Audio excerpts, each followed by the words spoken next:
에너지, 올 여름 진짜 더웠지 않습니까? 전기들 많이 쓰셨나요? 에어컨 팡팡 키셨나요? 네. 키셔야 됩니다. 전기 많이 쓰시고 에어컨도 쓰시고 집에 사모님들 쓰시는 가스 이거 스토브 같은 것도 전부 전기로 하는 그걸로 바꿔주시고 에어드레서도 쓰시고 하여튼 최신 문물들을 많이 이용하셔야 됩니다. 이제 전기요금 고지서 걱정하고 계시잖아요. 받아보셨나요? 얼마나 늘어났던가요? 전 아직 못 봤는데 뉴스에 나오는 거 보니까 이게 한 달 내지 2달 후에 이제 이렇게 나오는데 한 30% 정도 올랐다고 하더라고요. 우리나라 평균 가구당 전력 소비가 300kWh거든요. 그거 넘어가면 이제 누진제로 올라가는데 거기까지는 거의 되는데 300kWh 쓰면 대략 한 3, 4만 원 정도 나옵니다. 가구당. 에어컨 좀 더 쓰시면 한 5만 원 정도 나오는데 아마 한 6, 7만 원 정도 나올 것 같고요. 그래서 이게 진짜 공공재 같은 건데 우리가 이제 예전에는 뭐 전기세 했는데 요금인 거죠. 사용요금.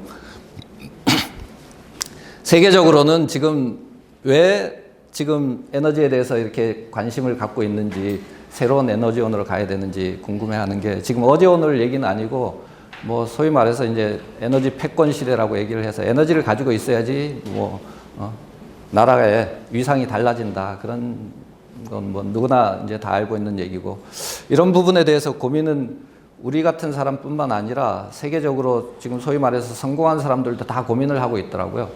대표적인 사람이 뭐 마이크로소프트 창업자 빌 게이츠 이런 분들도 에너지에 대해서 고민을 하고 있고 지속 가능한 에너지 또 테슬라, 일론 머스크, 이분 다큐멘터리를 엊그저께 제가 좀 봤는데, 이 양반은 전기자동차 만들기 전부터 3가지에 대해서 고민을 했다고 합니다. 첫 번째가 하여튼 인터넷에 대해서 고민을 했었고, 두 번째가 에너지더라고요, 에너지. 와, 이분이 왜 에너지에 대해서 고민을 했을까?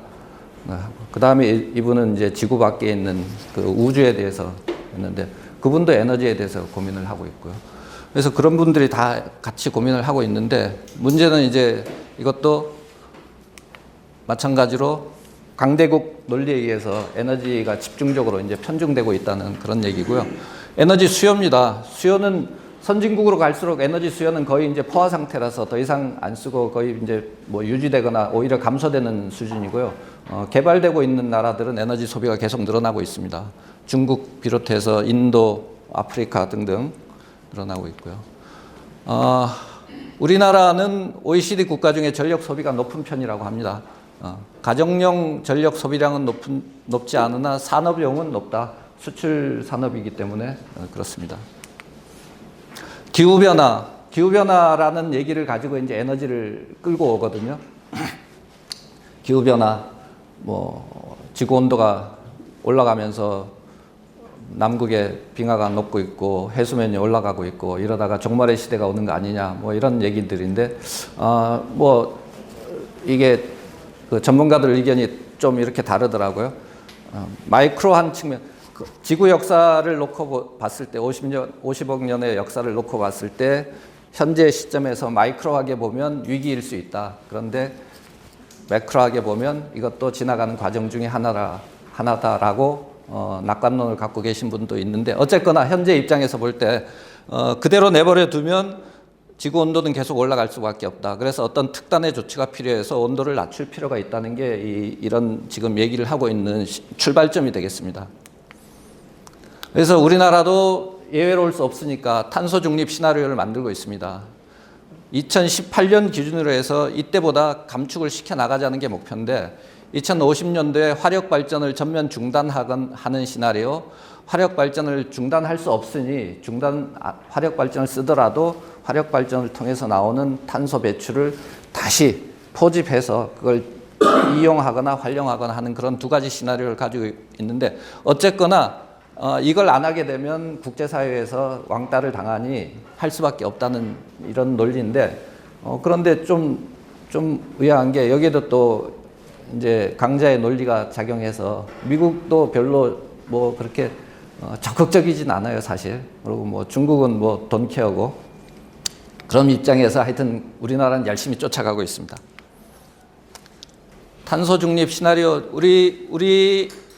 우리나라에 지금 그 탄중이라고 기구가 구성이 되어서 여러 가지 시나리오를 가지고 탄소 중립으로 가기 위해서 탄소를 감축할 수 있는 방안들을, 현실적인 방안들을 노력하고 있는데, 결국은 이겁니다. 탄소를 가장 많이 배출하고 있는 화석 연료를 사용한 화력 발전을 줄이고 탄소 배출이 적은 에너지원으로 만들어야 되겠다는 게 큰 방향이고, 그때그때의 상황에 따라서 이제 목표치들은 이제 계속 변동해 나가고 있는. 이제 신재생 에너지로 이제 넘어왔는데, 현재 각광받고 있는 신재생 에너지, 현재 수준에서 기술적으로 입증하고 상업적으로 어느 정도 가능한 게 뭐 아시다시피 태양광, 풍력을 대표해서 가고 있습니다. 근데 그게 과연 능사냐? 물론 뭐 다 아시겠지만 자연으로부터 오는 태양 에너지, 바람 에너지를 모아가지고 우리가 쓸 수 있는 전기 에너지로 바꾼다는 거, 이거 굉장히 당연히 가야 되는 방향성은 맞습니다. 그런데 이제 속도가 문제이긴 한데 어쨌거나 이런 현상도 있었습니다. 미국 같은 경우에 뭐 낮에 태양이 있다가 월식 때 쫙 태양이 순식간에 없어지니까 이때 태양광하고 바람도 이 바람의 세기도 태양하고 관계 있습니다. 온도에 따라서. 그래서 재생에너지가 갑자기 막 줄어드는 거예요. 막 이렇게 줄어드는데, 요 커브는 사실 생김새가 여기 오리 같다고 해서 이제 오리 더 커브라고 얘기를 하는데, 이게 기존의 전력 수요는 낙타 모양이었거든요. 우리나라 예를 들면 우리 일상생활이 다 똑같은데, 아침에 우리가 6시, 7시에 일어나서 쭉 사회생활을 하면서 에너지를 사용을 하지 않습니까? 그래서 출근해서 9시부터 전기 수요가 올라갑니다. 11시 정도까지 쭉 올라가요. 점심 먹으려고 쉬어요. 우리나라도 그렇고 외국 사람도 점심은 먹어야 되니까 공장에서 잠깐 쉽니다. 그렇게 내려왔다가 점심 먹고 나서 2시부터 한 5시까지 또 피크로 올라가서 이렇게 꺾이는 그 낙타의 혹이 2개 있는 쌍봉 낙타 모양 커브가 전 세계적으로 하루 중에 전형적인 전력 수요의 피크를 나타내는 그래프였는데, 요즘은 이렇게 됐다는 거예요. 오리 모양으로 한창 일해야 될 때에 전통적인 에너지원을 생산하는 발전소들의 전기를 못 만들어요. 사실은 여기 위에 신재생 에너지, 태양광 풍력이 이만큼을 지금 내고 있어서 굳이 기존의 뭐 원자력이든 화력이든 가스 발전소든 떼지 않아도 그 전기로 커버가 된다는 거예요. 그래서 이런 현상으로 생겨났는데, 이런 부분들이 야기하는 문제에 대해서 뒤에서 조금 더 다뤄보겠습니다. 태양광 아시겠지만 뭐 신의 영역을 우리가 마음대로 할 수가 없지 않습니까? 오는 태양빛을 우리가 마음대로 제어를 못하니 요즘은 이렇게 합니다. 그러면 제어할 수 있는 영역이 어디냐? 지구 바깥에 아무 구름이나 이런 영향이 없는 곳에서 태양빛을 받으면 어떻겠느냐. 태양광 패널을 우리 지구 바깥에 우주에 설치하자. 이런 기술까지 지금 나오고 있습니다. 어쨌거나 태양광을 사용을 하게 되면 들쭉날쭉이라는 거예요. 들쭉날쭉. 많이 나올 때, 적게 나올 때. 그러면 우리도 실생활을 거기에 맞춰서 해야 되느냐? 그럴 수는 없지 않습니까? 우리는 또 우리 스케줄대로 가야 되니까 이 변동성을 완충시켜 줄 수 있는 역할을 우리 기술로 만들어야 되겠다. 그게 현재 얘기하는 배터리라든가 하여튼 에너지 스토리지 시스템, ESS라고 약칭하는 에너지 스토리지 시스템을 개발을 해서 신재생 에너지의 변동성을 커버를 해주자. 태양광 뭐 많이 하고 지금 뭐 우리나라도 예외는 아니고 하는데, 태양광이 모든 나라에 다 좋은 건 아니죠. 입지 여건이 태양광이 하기 좋은 나라가 있고 풍력하기 좋은 나라가 있고 그 나라 안에서도 지역별로 차등이 있습니다. 그래서 국제에너지기구에서 조사를 해봤더니 이렇더라는 거죠. 적도 부근으로 해서 이제 편중이 되어 있습니다. 위 아래가 태양광 하기에 좋다는 거예요. 뭐 그냥 단순히 저도 잘 몰라서 조금 알아봤더니 사막에다가 하면 좋지 않겠느냐, 뭐 쓸모없는 땅인데, 그런데 거기는 또 할 수 없는 게 온도가 너무 높답니다. 태양광 현재 기술로 태양광 패널 셀에서 전기를 만들어낼 수 있는 적정 온도가 대략 한 25도, 30도 정도 되는데, 사막 지역은 뭐 기본적으로 한 40도, 50도, 60도 올라가니까 효율이 안 나온답니다. 그래서 사막 지역에다가 하기에도 별로 안 좋다는 거예요. 풍력입니다. 풍력은 반대로 이게 극지방으로 갈수록 또 온도차 때문에 바람이 너무 이제 좋고요. 그래서 뭐 결론은 그렇습니다. 신재생으로 대표되는 태양광이나 풍력이나 이것들이 물론 자원 활용은 해야 되는데 한마디로 얘기하면 너무 변동성이 심하다. 변동성이 심하다. 뭐 사례가 되겠습니다. 풍력 발전이 갑자기 뭐 미국 같은 경우에도 이 지난 봄에 갑자기 한파가 내려와서 플로리다까지 이게 내려와서 풍력 발전기도 다 섰다는 거예요. 그렇게 되니까 막 주파수가 뚝뚝뚝 떨어져서 결국은 이게 이제 이 주파수를 우리 이 전기가 우리나라는 이제 전압 주파수가 일정하게 세계에서 제일 좋은 품질을 자랑을 하거든요. 정전 시간도 작고 주파수의 변동 폭도 작고 그래서 우리나라의 전기 품질이 제일 좋은데 제가 사실은 저희 한수원이 세계적으로 몇 군데 이제 브랜치 오피스를 운영을 하고 있는데 저는 프랑스 파리에서 한 4년 동안 근무를 하면서 거기에서 유럽의 여러 나라들을 좀 살펴볼 기회가 있었습니다. 그래 그 나라의 전력 사정은 어떤가 살펴봤더니 소위 말해서 유럽 우리보다는 잘 사는 선진국이라고 얘기할 수 있는데 전기 품질은 어떨까 살펴봤더니 정전 시간도 우리보다 많고 주파수 유지율도 그렇게 좋지 않고 그래서 이것만 봐도 우리나라가 선진국은 확실하구나 제가 느낀 적이 있었습니다. 경제성을 따져볼 때 우리가 비교를 해봐야 되지 않습니까? 신재생 에너지가 경제성이 있느냐? 지금 그렇다면 경제성이 있다고 판단되면 거기에 투자를 하고 기술 활용해서 에너지로 쓰면 되는데 경제성이 아직 부족하니 그럼 다음은 이거보다도 더 경쟁 우위가 있는 다른 전력원은 어떤가 이런 걸 검토를 해야 될 때 흔히 사용하는 게 이제 평균 균등화 비용이거든요. LCO, Levelized Cost of Energy.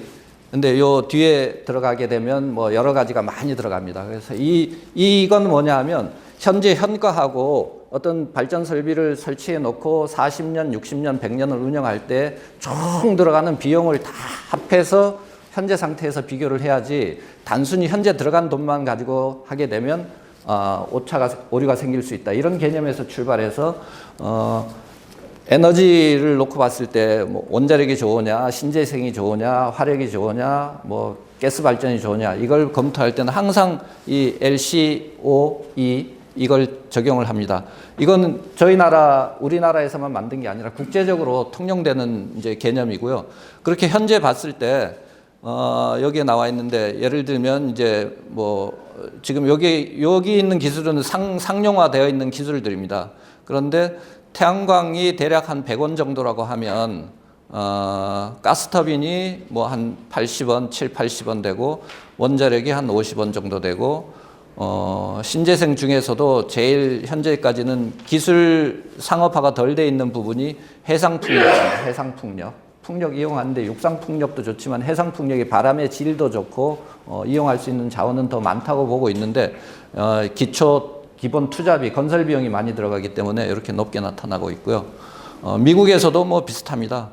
비슷한데 미국하고 우리나라하고 이제 상황이 다르니까 자원도 많고 또 땅도 넓고 하기 때문에 이 나라에서는 좀 다른데 여기서도 가장 비싼 것은 이제 태양광, 현재까지도 태양광이고요. 가스터빈, 여기는 셰일가스가 나오니까 미국 같은 경우는 자체 가스가 있으니까 이렇게 저렴하게 나오고요. 원자력 다음으로 저렴하게 나오는 것들이고 우리는 가스 다 수입해야 되는 나라니까 비싸게 나옵니다. 경제성입니다. 이게 지금 우리나라도 전기의 가치가 시간대별로 매겨지고 있다는 거 혹시 들어보셨을 겁니다. 전력거래소라는 게 생겼고요. 그래서 과거에는 남는 전기, 모자라는 전기 이런 개념에서 지금은 시간대별로 1시부터 24시까지 24개 구간을 정해서 그 시간에 만들어지는 전기의 가격이 다릅니다. 그래서 수요 공급의 원리에 입각해서 전기에도 가격을 매기기 시작한 게 20년 됐습니다. 우리나라도 그렇고 세계적으로도 그런데요. 그래서 이제는 남는 전기가 아니라 값싼 전기, 비싼 전기 이렇게 나눠서 값싼 전기일 때는 덜 만들거나 세이브해 놓고 비싼 전기일 때 많이 만들어서 팔고 이렇게 하는 게 현재 우리나라 전력 시장인데요. 전력 시장 얘기를 기회가 있으면 조금 더 하겠지만 전력 시장이 지금 뭐 뉴스에 나오고 있는 우리 한전 적자 전력 요금하고 관계가 있습니다. 전기의 값을 매겼으면 이게 이제 수요 공급의 원리에서 가격을 매겼으면 소비자가 그 가격을 주고 살 수 있도록 해야 되는데 이 중간에 저희들은 조금 어정쩡하게 우리나라는 아직 완전 자유 경쟁이 아니라 통제된 가격을 전기요금을 매기고 있어서 이게 이쪽하고 매칭이 안 되는 거예요. 그래서 그 중간에서 한전이 지금 계속 적자를 끌어안고 있는 상황이고 제가 일하고 있는 한수원은 전기 만들어서 한전에다 파는데 한전이 우리한테 돈을 줘야 되는데 한전이 돈을 못 주니 우리 회사도 적자를 보고 있고 그래서 전부 다 적자를 보고 있는 상황인데 뭐 요지는 그렇습니다. 지금 뭐 왜 무슨 문제냐 뭐 아무 문제 한전만 적자 갖고 있고 한전은 또 국영기업이니까 나중에 세금으로 메워주면 되지 뭐 단순하게 생각하면 그런데 그러면 그 세금은 누가 내느냐 이제 우리 미래 세대들이 이제 우리 아들 딸들이 언젠가는 다 갚아야 되는 그런 부분이니까 정의롭지 않다는 거죠. 그래서 쓴 만큼 제가 모두에서 올 여름에 더운데 에너지 많이 쓰시라고 했는데 에너지 요금이 우리나라 비싼 편이 아니거든요. 더 올려도 우리가 수용 가능하다는 겁니다. 통신요금하고 뭐 자주 비교를 하는데 우리는 한 가구당 5만 원, 6만 원 내는데 우리 통신요금 개인당 적어도 그 정도 내시죠. 제일 싼 게 한 3만 뭐 몇천 원 되더라고.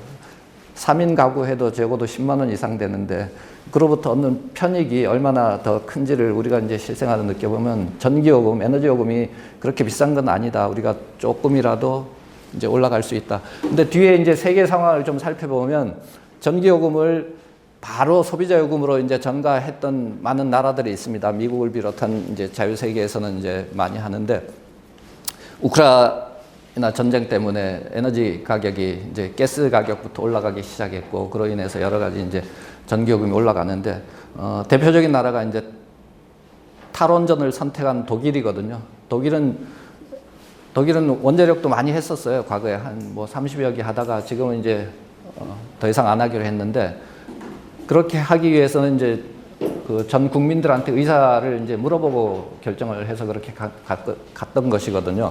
그래서 이게 그 독일 정부도 원자력을 해야 된다, 하지 말아야 된다, 해야 된다, 하지 말아야 된다. 현재는 하지 말아야 된다라고 와 있는데 언제든지 변동 가능한데, 그 나라에 그렇게 판단을 하게 된 기본적인 정보가 전기요금이거든요. 전기요금 수준이 올라가고 내려가고 하는데, 지금 뭐 작년, 재작년 코로나 시대 때부터 시작해서 우크라이나발 전쟁 때까지 해서 적어도 소비자 요금 체감하고 있는 전기요금이 3배 이상 올랐기 때문에 국민들이, 독일 사람들이 잘 살잖아요. 주머니가 두둑했어요. 그래서 그동안은 감내할 수 있었는데 더 이상은 이제 감내하기 어렵다. 계속 이제 폭발 일보 직전이라는 겁니다. 그래서 전기요금 조금 더 얘기를 하면, 그 질문이 있는데, 네. 그 한전 관련해가지고 지금 적자가 심하지 않습니까? 네. 그러니까 앞으로 어떻게 계속 이게 가능한 거야? 어떻게 지속적으로 이렇게 적자를 계속 낼 수는 없잖아요. 그렇습니다. 네. 그런 어떤 조치를 해야 될 것 같고, 아까 들어보니까 일반 가정에서는 사고, 전력, 그러니까 산업용이 있지 않습니까? 비싸다 그러는, 산업용이 사고 가정용 네. 비싸다 그러는데, 네.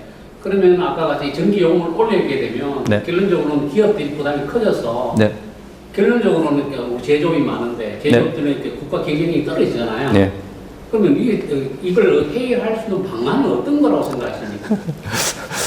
아마 굉장히 슈퍼컴퓨터를 돌려도 답이 안 나올 거, AI에게 물어봐도 마땅한 답은 안 나오고 원론적인 얘기를 할 수밖에 없을 것 같은데요. 그래서 정부 정책자들은 고민을 하고 있을 겁니다. 그래서 어쨌거나 이제 현실화를 시켜 나가야 되는 것이고요. 계속 묶을 수는 없고, 사실 지금도 현실화돼서 조금씩 한 30% 정도 올라왔습니다. 올라왔는데 이거 가지고도 안 되니까, 그러면 우리가 당장 그걸 다 하기 어려우니 조금씩 하고 예측 가능하게 설명을 해주면 되고요.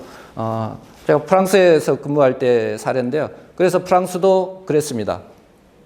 공지를 합니다. 여러 가지 검토를 해보니 당장 단기적으로 3년 내에 5년 내에 우리가 이만큼을 부담을 해야지 이게 우리가 자유롭게 에너지를 쓸 수 있다. 그러니 요만큼은 반드시 해야 되겠다. 치열한 토론을 통해서 목표를 설정하고요. 그 다음에 국민들에게 정보를 줍니다. 먼저.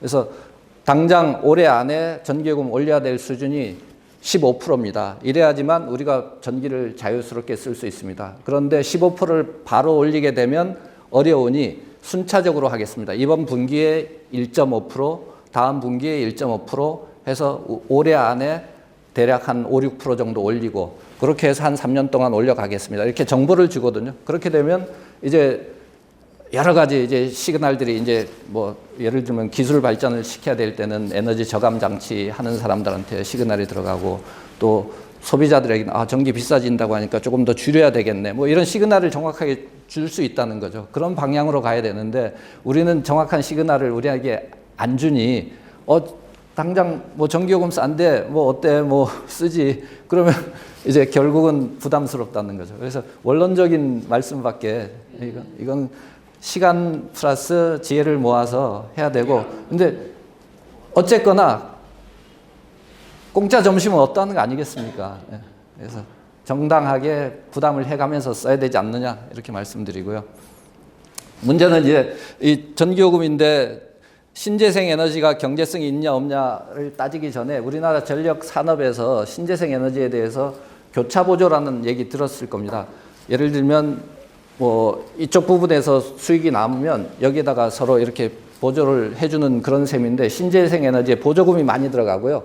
또 소위 말해서 효율이 좋은 데는 세금을 많이 매겨서 이렇게 서로 상쇄시켜서 최종적으로 소비자들이 쓰고 있는 전기요금에 대해서는 이게 뒤죽박죽 막 섞여 있다. 그래서 정확한 시그널이 우리가 캐치하기 어렵다.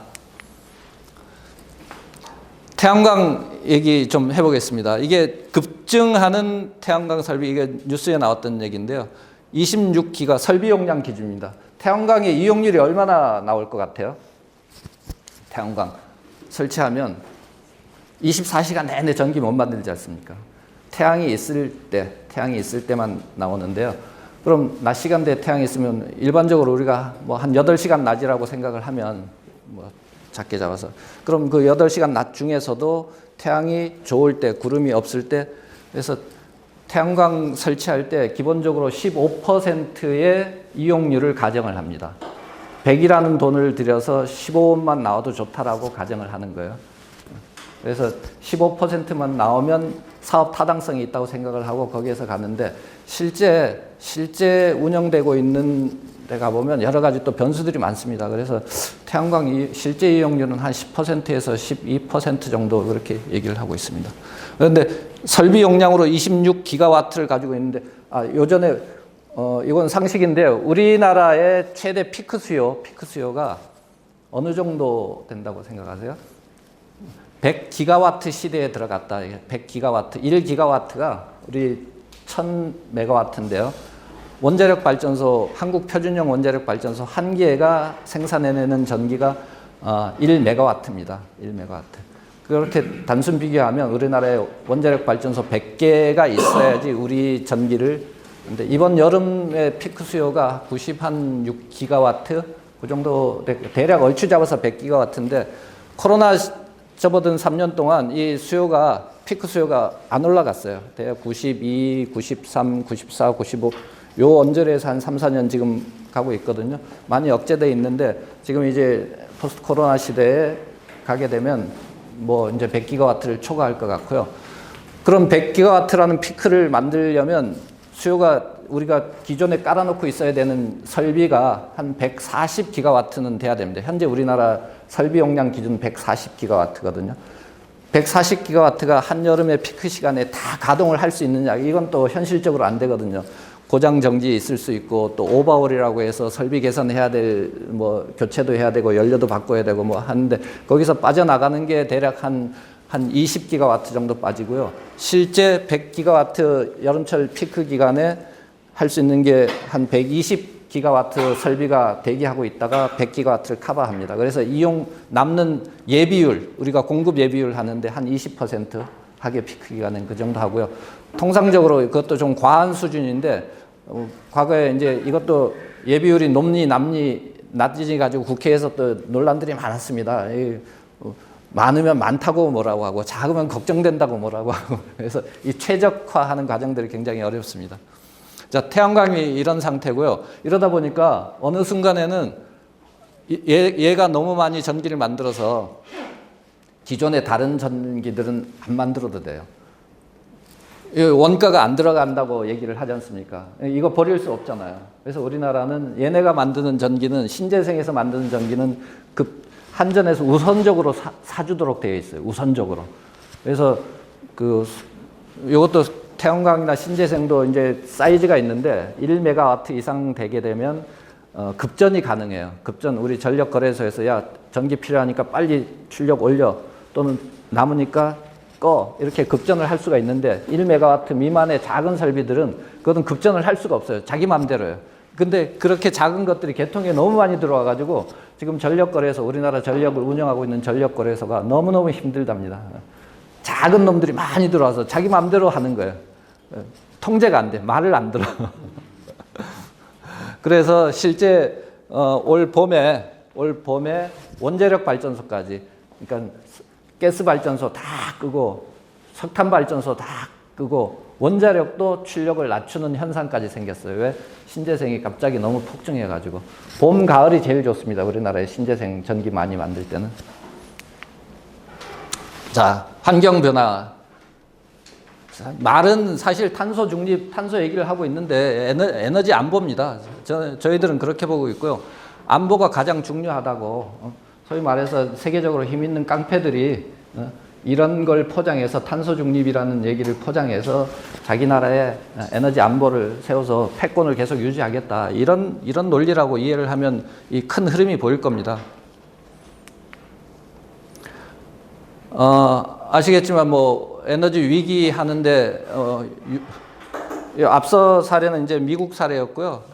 이거는 이제 뭐 미국을 주도하에서 에너지를 바라보는 시각이고 우크라이나 전쟁 때문에 직격탄을 맞은 게 유럽입니다. 유럽 잘 사는 나라들이 많죠. EU 연합의 28개 나라들 다 잘 살고 있고 우리나라도 OECD에 가입되어 있는데 우리나라도 잘 살고 있지만 어쨌거나 에너지는 너무 변동성이 심하다. 너무 변동성이 심하다.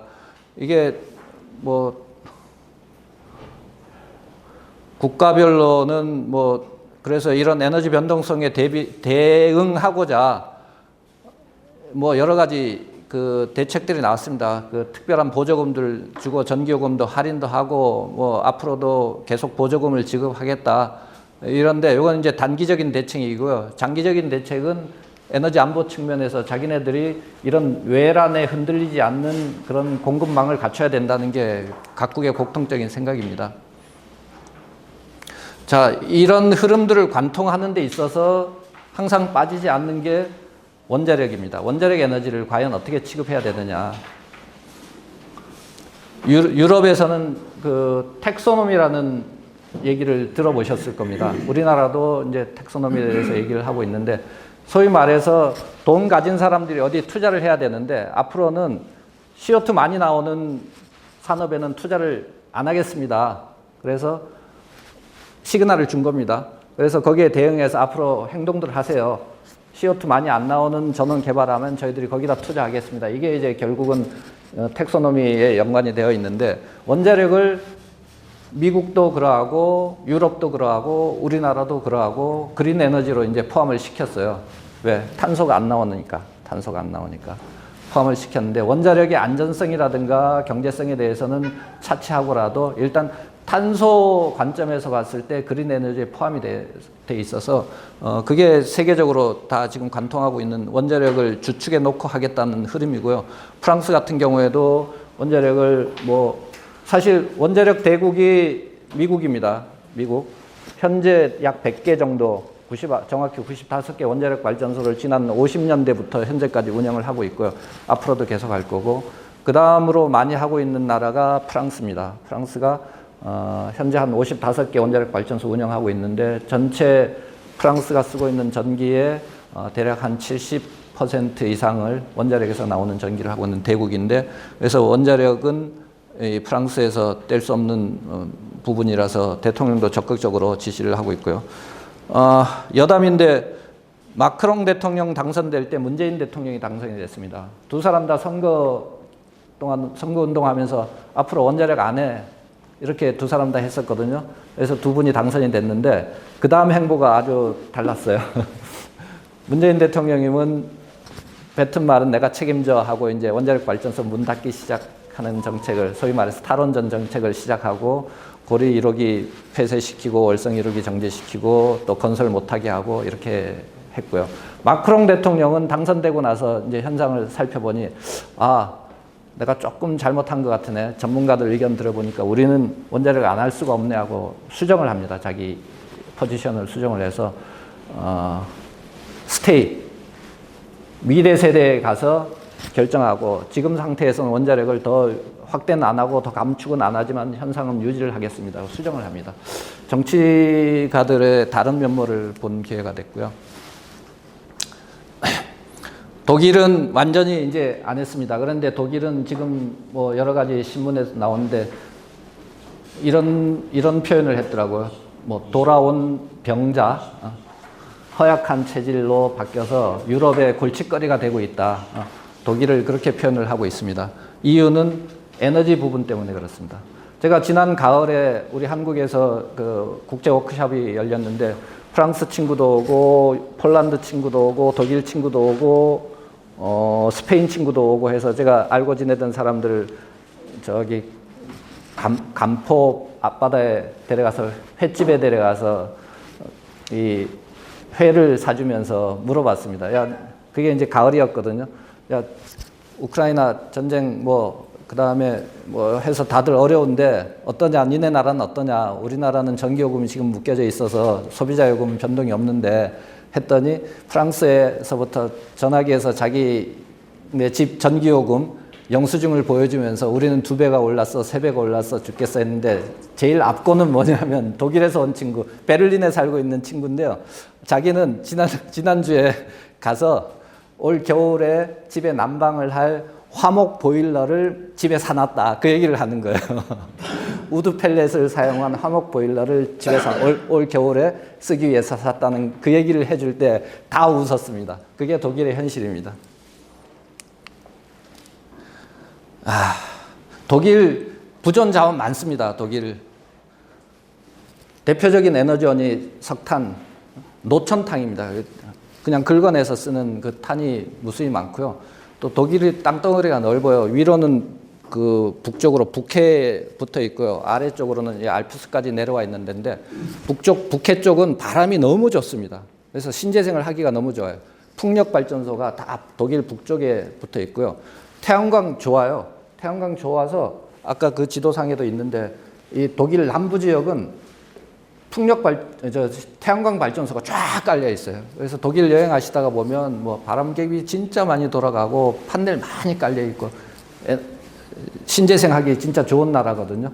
문제는 이제 이 신재생의 변동성, 그것 때문에 고민을 많이 하고 있고, 일단은 독일은 실험에 들어갔습니다. 원자력을 이제 다 폐쇄를 다 완료를 했고 신재생으로 하겠다 했는데 과연 그게 어디까지 가는지는 이제 계속 지켜봐야 될 부분이고요. 독일 같은 경우는 유럽은 다 그렇습니다. 나라가 다 붙어 있어서 전기 많이 나올 때는 혹시라도 다른 나라에 보내서